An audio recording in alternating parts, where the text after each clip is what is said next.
Continuamos, 7:31, Diana Tamaín, asambleísta de Pachacuti, que está aquí a esta hora con nosotros. Asambleísta, se dice que hoy día hay otro intento para imponer, según el Universo, la ley de medios. Buenos días. Buenos días, muchísimas gracias. No creo que se vaya a imponer una ley de medios. Lo que ha resultado es de que hace ya más de 2 años que se intenta aprobar una ley que todos los ecuatorianos queremos y ahora con mandato popular, es de que en la asamblea la bancada oficialista no tiene los votos para aprobarlo, entonces le van dando largas al asunto. Y si es que el día de hoy tienen los votos suficientes para aprobarlo, seguramente lo someterán a votación. ¿Cuál es el problema específico para llegar a un acuerdo en la denominada ley de medios? Se dice que está aprobada casi en un 80% de manera conjunta. ¿Cuál es el meollo del 20% que impide que haya humo blanco, como cuando muere el Papa y se anuncia su reemplazo? Bueno, creo que ya lo hemos planteado. Fíjese, yo quiero dar un ejemplo muy claro de la falta de voluntad política que entorpece el proceso de llevar adelante acuerdos y aprobar leyes que sean de lo que los sectores involucrados piden o el país espera. Por ejemplo, el tema de la repartición de forma democrática del espectro radioeléctrico, que constitucionalmente debemos hacerlo, tanto para el sector privado, para el comunitario y para lo público. Ya. Tuvimos que esperar 2 años que al fin, supuestamente en este último informe, que es como un secreto de Estado que nadie lo conoce todavía, ya lo han recogido y que eso fue una propuesta del movimiento Pachacuti. 33, ¿no? 33, 33. Por supuesto. Entonces, ¿por qué el 1% va a quedar tanto? para acá. Seguramente irá a lo público. Ya. Entonces, por ejemplo, este tema se lo planteó desde un principio y se resistían a hacerlo. Le ponían una palabra más de lo que resta. Por ejemplo, decía, entonces, ¿para qué esa voluntad política no ha habido lo suficientemente de parte de la bancada oficialista y han dado largas al asunto? Otro tema fundamental. Antes de que siga adelante, usted dice 33% para el privado, 33% para el comunitario y 33% para lo público. ¿Se van a eliminar las licencias de todos y hay que entrar a un nuevo concurso? Porque eso es lo que no termina de entender la ciudadanía. ¿Cómo se va a hacer la redistribución?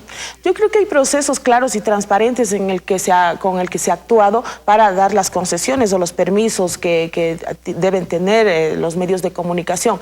Pero hay un informe muy grande donde se demuestra claramente con una auditoría de forma fraudulenta, y yo creo que eso debe ser la base y el principio de la democratización. ¿No siente usted temor de que le digan que está coartando la libertad de expresión? Porque muchos de los medios, muchas de las radios, muchos de los canales van a desaparecer, porque en el 33% de lo privado no va a caber el 80, 90 que tienen en este momento. Y también está inclinada la balanza a lo público en este momento, con todos los medios incautados. Solamente existe Entonces uno. hay que ser democráticos. Pero está en manos del Estado. Pero cómprenlo, entonces, está a la venta. Por eso, entonces hay que todo esto poner en una situación de democracia para que los medios, pueden ser los comunitarios, pueden ser los privados, los que puedan acceder a estos medios que todavía pueden ser. No me ha contestado posibles. la pregunta, ¿qué va a pasar? Porque no hay cama para tanta gente.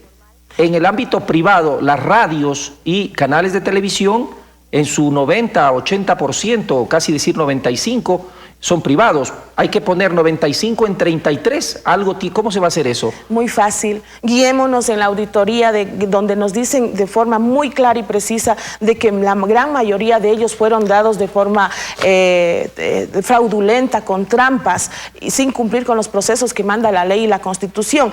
Y hagamos justicia con aquellos medios que sí cumplieron con los procesos y que ahora están siendo amenazados por el Ejecutivo o por el gobierno y que pretenden ser retirados. Por ejemplo, el tema de Telesangay, con el pretexto de que no cumplieron procesos técnicos para salir al aire, ahora es del gobierno autónomo descentralizado provincial de Morona, Santiago, y dice que se va a revertir al Estado. Pero si el gobierno autónomo es del Estado, se autorrevierte a sí mismo. Entonces son situaciones absurdas que en unos casos la ley y la Constitución no se aplica y en otras debe ser aplicada de forma... ¿Sí sabe usted que la actual ley en vigencia aprobada por la Constitución es mucho más represiva de la que se está aprobando, que incluye incluso el cierre de medios? Esa es otra de las cosas que no debe incluir la ley de comunicación. Por eso, pero usted sí sabe que la anterior, la que está en vigencia, incluye incluso el cierre de medios. Por supuesto. Pero ¿Y usted ha visto que se ha cerrado un medio en este país? Radio Canela. Va a cerrar Telesangay, que ya estamos Pero a hay un puertas de proceso hacerlo. en Radio Canela. Mejor no entremos en el tema de Radio Canela, porque eso va a ser. Es igual que el otro día cerraron una radio en la provincia del Oro porque no tenía sus permisos y salieron como que se había coartado la libertad de expresión cuando esta radio estaba funcionando, como se dice, por la libre. Eso no es coartar la libertad de expresión, es hacer respetar la ley. Por supuesto, totalmente de acuerdo, pero si se logra o se demuestra fehacientemente con pruebas de que esa no es la situación, sino es otro panorama que tiene que ver con lo político, entonces ahí sí hay que levantar la voz, lo que pasó con Radio Aruta, por ejemplo. ¿Por qué le temen tanto a la responsabilidad ulterior, que es como un cuco, un fantasma, cuando alguien que dice, habla, escribe, tiene que saber lo que está diciendo?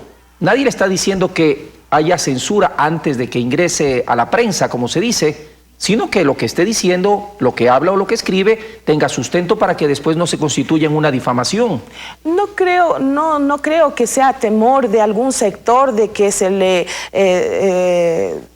de la libertad de expresión, de coartar la libertad de expresión, de la responsabilidad ulterior. El gran temor que se tiene con la ley de comunicación es que el famoso control, el famoso Consejo de Regulación o de Control, como le quieran llamar, sea un instrumento de persecución política. Si las leyes se aplican como corresponde, con justicia, aplica a quien se lo debe aplicar, se sancione a quien se debe sancionar, sin un miramiento político, no pasa absolutamente nada. Ya. Entonces, al tener el control, cualquier gobierno de turno siempre será una amenaza y puede ser un instrumento de persecución política, como se advierte en los actuales momentos. Decirle a una persona asesino de lesa humanidad y de que ha ordenado disparar a un hospital lleno de civiles inocentes, ¿es o no difamar su honra?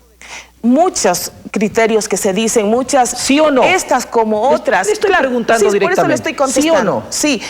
Decir lo que no es o lo que no le corresponde a una persona es difamar. Decir estúpido a un pueblo tradicional o a un pueblo originario, decir a su dirigente incapacitado mental, decirle pobre mujer ignorante, también afecta a la honra. Entonces, estas cosas no deben ser motivo de que unos sí les permiten, a unos sí es libertad de expresión, y cuando lo dice otra persona con un mayor rango, con mayor poder, entonces ahí sí hay que quedarse callado. Pero no me ha contestado, ¿sí o no? Le estoy diciendo ¿es difamar a la honra, sí o no? Y mi pregunta es concreta. Difamar a la honra todos los insultos y los epítetos que se dicen en las sabatinas y lo que pueden decir la gente en medios de comunicación. Pero más grave es no darle el derecho a la defensa cuando unos tienen cadenas nacionales de 10, 20 minutos y otros tenemos la posibilidad, como ahora le agradezco públicamente,